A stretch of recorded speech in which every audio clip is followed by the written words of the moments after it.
For this next problem, this is item 4-7.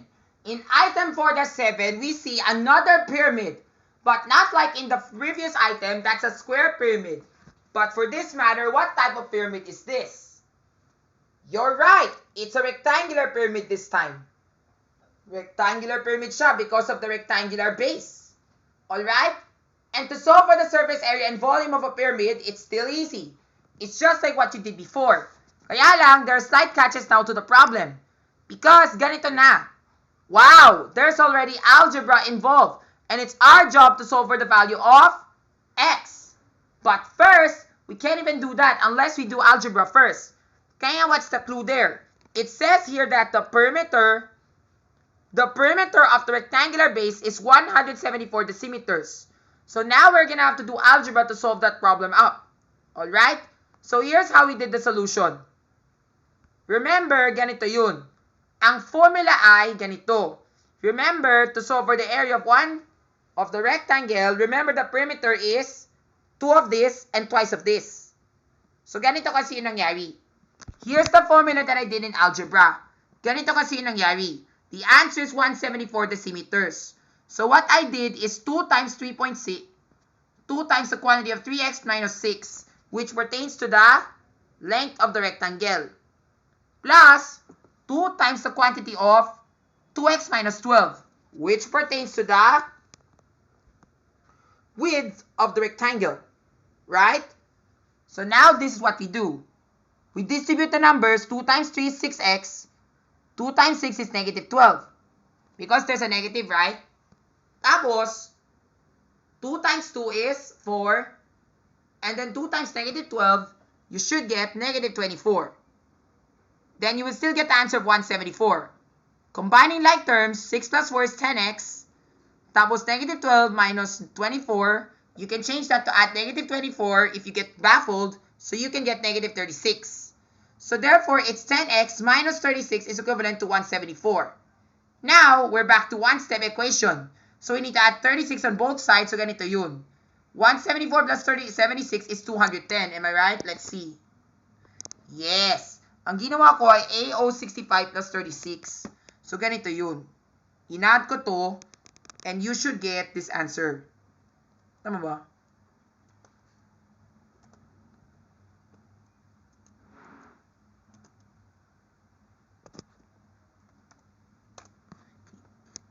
Teka. Yes, 210. So you should get 210. Then divide both sides by 10, you should get 21. Yes. And to check, ganito yung nangyari. My checking is this formula. I try to input the equation back into the equation. 2 times 3x, diba? X is the AO67, which is 21. If it is equivalent to 21, it is correct. So yan. Ganito yung ginawa ko. And with that, did we get the answer? We get 174. Then this one pertains to correct. I use the if formula. If, click the cell I want, diba ito yun? AN68 is equivalent to 174. Correct or false? The one on the left will give you the correct answer. The one on the right will give you the wrong answer. So that is the correct answer. Correct. So that's how we check. Now, we input the values of 21 onto every side. So, ganito yung list of values namin. So, 3x minus 6, that's 3 times 21 minus 6. That's 63 minus 6 will give you 57. 2 times 21 is 42, minus 12 is 30. 3 times 21 is 63 again, minus 18 to give you 45. So, yun po yung sagot. Okay? Now, let's solve for the surface area and the volume. Alright. So here's how we do. First, let's determine the surface area. Before that, let's play Pythagorean theorem because remember, the 3x plus 18 decimeters pertains to the height of the rectangle. So we need to get the slant height. Pero paano yun yung slant height? Yun na naman tayo sa Pythagorean theorem. Alright? So ganito tayo. So to play Pythagorean theorem, ito yung formula namin. First, we do the length. The length is what you call this, ano to. So, ang length ay yung 3.3x minus 6. Diba, 3 times 21 3 times 21 is 63. Minus 6 is 57. So, ganito yun. What I did, AR64 divided by 2. So, that's the 1. Because remember, since kalahati to, i-divide ko by 2. And you should get 28.5. Then the height is still 45 because 3x is 63 minus 18 is 45. Then what I did here as I went down, ganito yung ginawa ko. What I did is formula. Yes, I took the square root of both of these numbers. I squared these numbers and you should get this, right? These are the values that you should get. Wait lang because I have a problem with my laptop. Okay? And then the answer that you should get here is, kasi yung ginawa ko dito, sinam ko yung dalawa. To show you what I mean, I sum the two values and you should get this answer of, what's the answer? 47.434169. That's 28.37 pala. Diba? And then we take the square root of that number. So, square root ko ng number 2. So, we should get 53.26. So, that 53.26, diba remember ito yung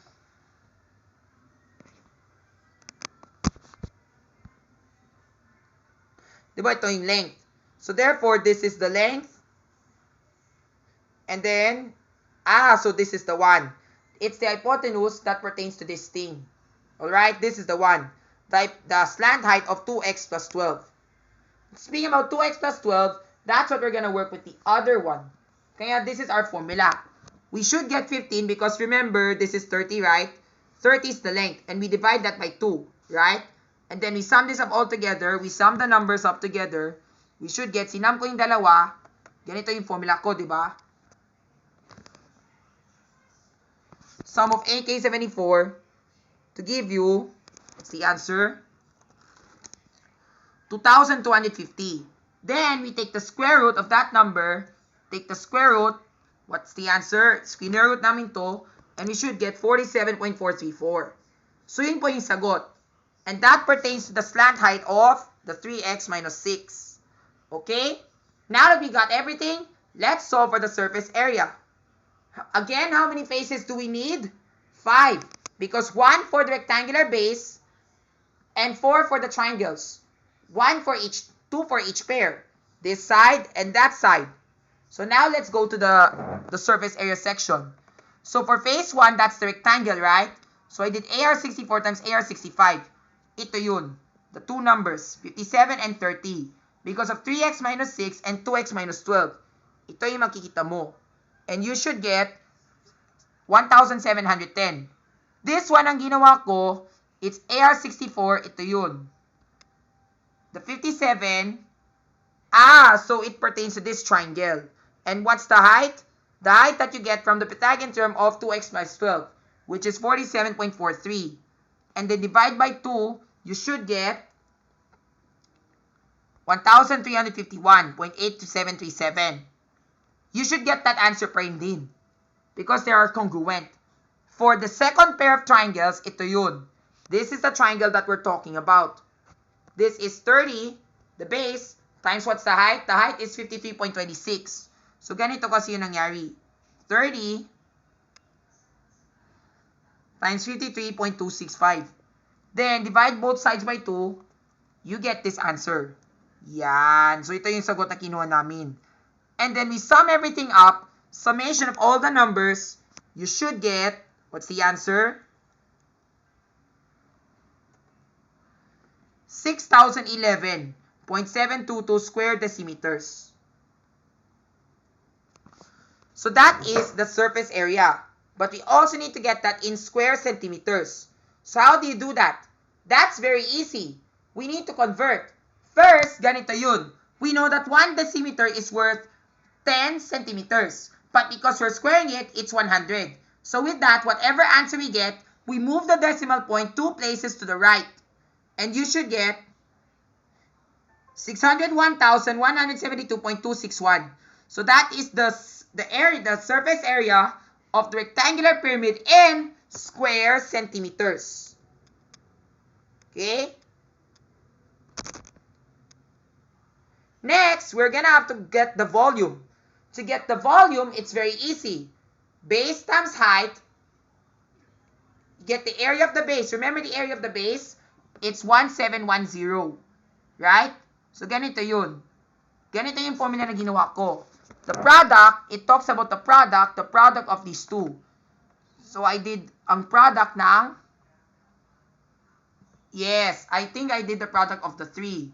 Remember, this is the base, length times width times the height. And then after getting the height, we divide our answer by 3. So I product these three, and then these three numbers that you see here, then whatever answer I get, I divide that answer by 3. What answer did I get? I should get 25,650 cubic decimeters. That is the volume. If I were to do that individually, ganito yun. First, I type product of, choose the cell I want. Ito yung cell na kukunin ko. Yan. See that naka-highlight? And you should get this answer. Then, answer, click this cell, /3. Not 6 pala. /3. Ay, mali. So, ganito yung nangyari. AL64 divided by 3, you should get, yan, you still get the same answer. Okay? That's the volume. But it asks for something else. You know what else does it ask for? You have to convert that to milliliters. For ml, it's very easy. Still the same unit. 25,650 milliliters. But you still need to convert that to deciliters. How do you do that? Madali lang yan. Very easy, right? We know that 1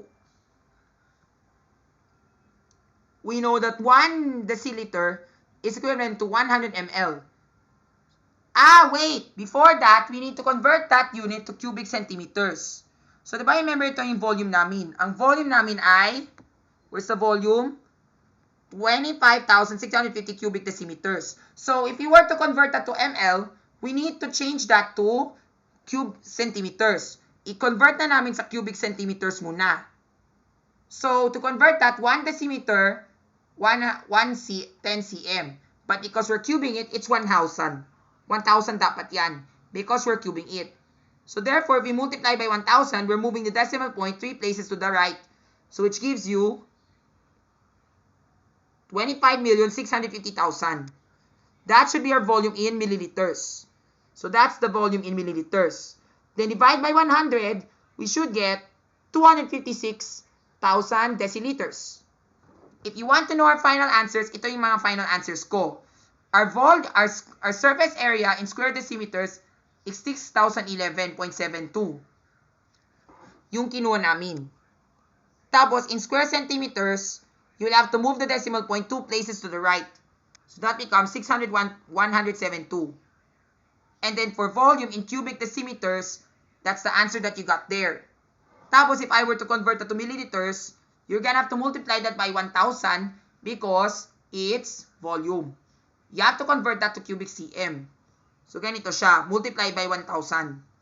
And then, to deciliters, i-divide mo yung sagot mo sa milliliters by 100. At yun lang po.